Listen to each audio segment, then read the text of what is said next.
welcome back to another episode of General Hospital Spotlight. My guest this week is the multi-talented Giovanni Mazza, known to GH fans as Gio Palmieri slash Falconeri. Slash Quartermaine slash Corinto slash whatever name you choose. The man with many, many last names. Gio, first of all, thanks for hopping on here for a few minutes today. Oh yeah, for sure, man. Thanks for having me. So you've been basically since childhood doing stuff, both acting and, of course, what you're most known for, but at least before GH, was your violin. Talk about you started violin at 3 years old. If what I'm reading is correct, how did that all come about? Just start from the beginning there.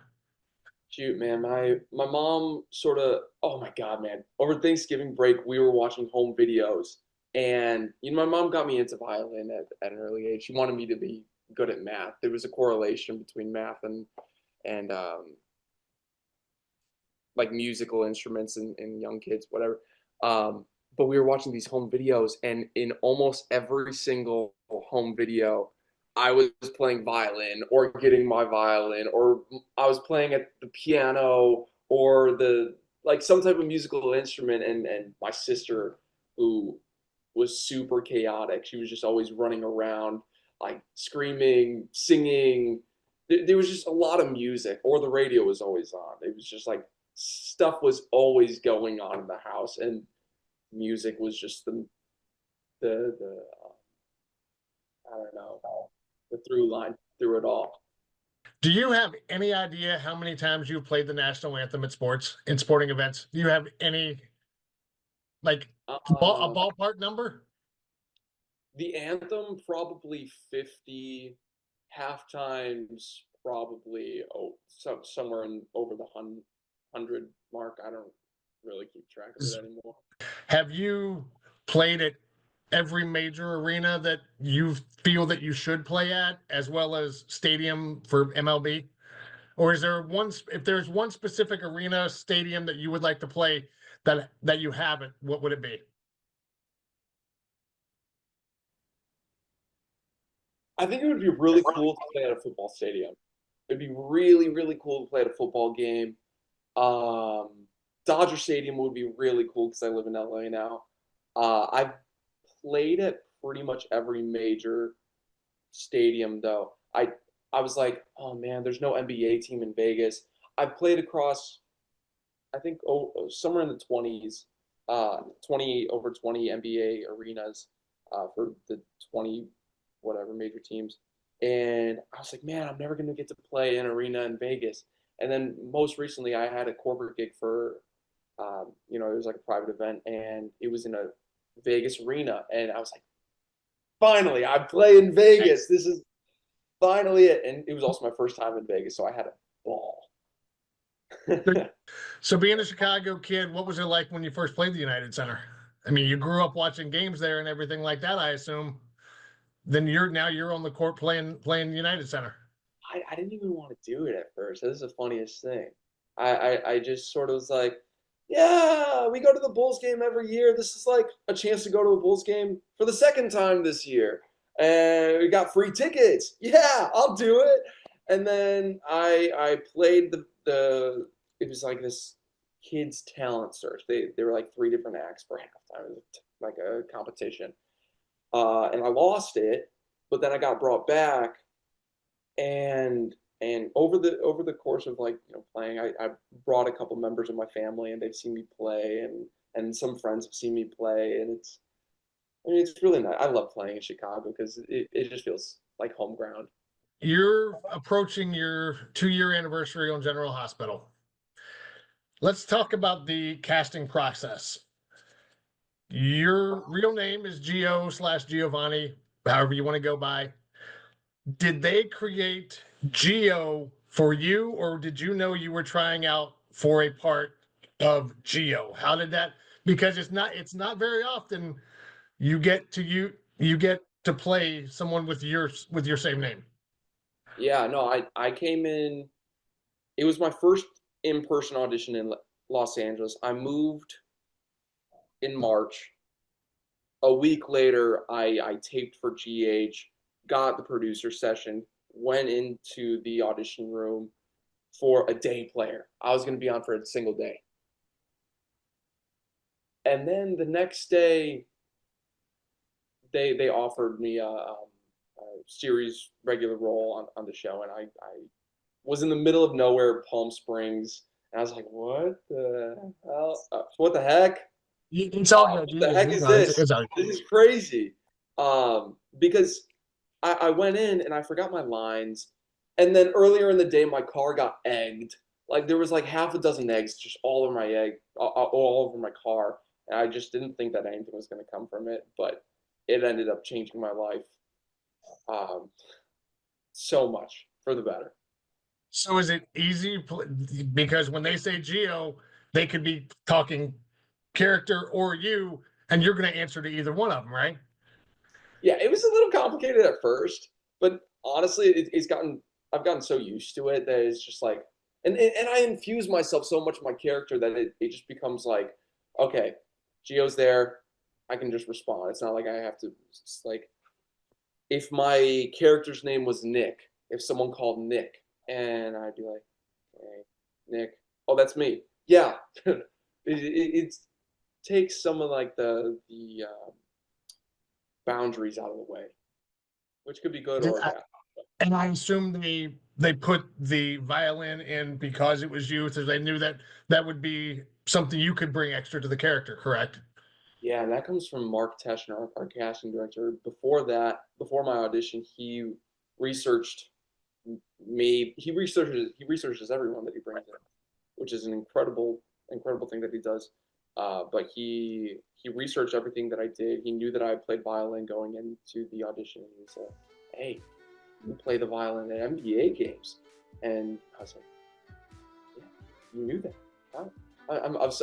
I'm so I feel so appreciated right now, and that's the best first impression of GH as a whole because everyone appreciates everybody and everyone values everybody and I feel so welcomed to the General Hospital legacy and history and show.